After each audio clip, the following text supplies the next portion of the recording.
মাই ছক্কা মাইরা দিছে গো বান্ধবী ললিতা হাহারে শালার রে এই দেখো আর দুগাটে ইনকাম নাই কোন মেয়ে তুমি কি করুম দাম চুরি করতাম দিলে ধরা খাই আম চুরি করতাম দিলে ধরা খাই কোনো না কোনো দামটা তো করতে হবো ও মা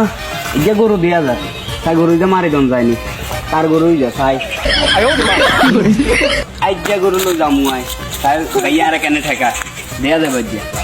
যাই ও গরু গাছে ছায়া গরু গাছে বান্ধে দিয়ে মেলা কোন হয়েছে খেতে যাই গরু গাছে ছায়া যা ও গরু চুরি লই যার ভাইয়া কিসে রে কিসে ও সামনে টাঙ্গু গরু লই যার কই কি অবস্থা ভাইয়া ভালো আছেন নি ভাইয়া আপনার গরু খুঁড়া উড়ি গেছে হ্যাঁ গরু খুঁড়া গায়ে দিয়ে বুঝেন নি আপনি মনে করেন আবার আপনার গরু লই ধরেন আপনার গরু আমরা বুঝিলাম দুইজন চোর এটাকে আমরা জানি না তুমি আগে এখানে গরু চুরি করবো গরু চোরের বেশি ধরো মিয়া দেশে মানবতা বলতে কিছু নাই মিয়া গরু খুঁড়া গাড়ি আর আপনারা আর চোর কন মিয়া এটা কন ধরো মিয়া আপনার গরু আপনারা হালান আচ্ছা তাহলে ধর ধর ধর ধর ধোঁয়ায় ধর যায় ধোঁয়ায় ধর